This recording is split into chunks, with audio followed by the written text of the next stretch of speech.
साथियों, किसी बात को दिल में मत लेना। जिसका जैसा संस्कार होता है उसका व्यवहार होता है। एक छोटी सी कहानी जिसको पूरी सुनना। अगर वीडियो सही लगे तो दिल से धन्यवाद करना। एक आदमी होता है, उसके 3 बच्चे होते हैं, 2 बेटे और 1 बेटी होती है। उसकी पत्नी का स्वर्गवास पहले ही हो जाता है, तो उसने बच्चों को पाल पोस कर बड़ा करता है, पैरों पर खड़ा करता है और वो जाके शहर में शिफ्ट हो जाते हैं।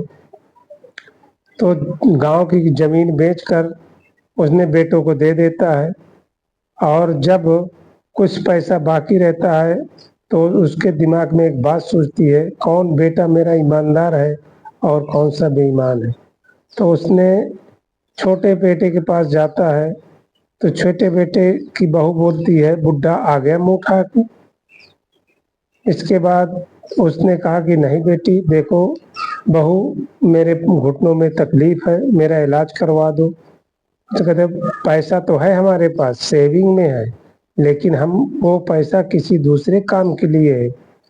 जब उसने वहाँ जवाब उसको मिलता है तो वो बड़े बेटे के पास चला जाता है। बड़े बेटे की बहू कहती है कि हम आपका इलाज नहीं करवा सकते, पैसा तो है हमारे पास, सेविंग भी है, लेकिन किसी दूसरे काम के लिए है, और फिर तुम अपना कराओ।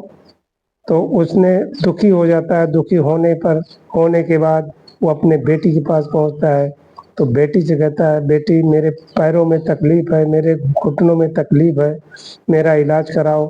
तो बेटी जो है बड़े हाव भाव से बुलाती है और बैठाती है, क्या हुआ, कैसे हुआ, कहाँ तकलीफ है। तो उसने बताता है, मेरे पैरों में तकलीफ है।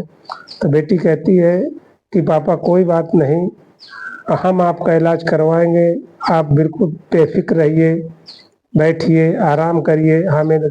तो बुढ़ा कहता है बेटी एक बार दामाद जी से पूछ लो। तो बेटी कहती, दामाद जी से क्या पूछना, अरे अब आप तो हमारे पापा हो, हम आपके इलाज करवाएंगे। तो उसने कहता है, नहीं बेटी, पापा से अपने दामाद जी से पूछ लो, क्योंकि बाद में ये ना हो जाए।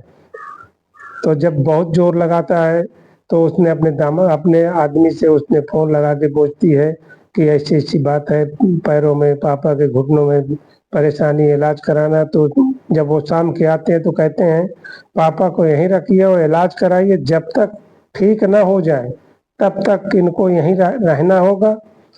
तो बाद में वो आदमी बोलता है कि देखिए बेटी, मेरे पैरों में कोई दर्द नहीं, ना कहीं कुछ है, तो मैं ये देखना चाहता था कौन बेटा ईमानदार है और कौन सा बेईमान है, और मेरे पास कुछ थोड़े से पैसे हैं जो जमीन के बेचे हुए बकाया थे, उनको आपको मैं दे दूंगा।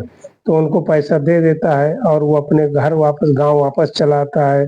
तो दोस्तों, साथियों, ये कहानी आपको कैसी लगी?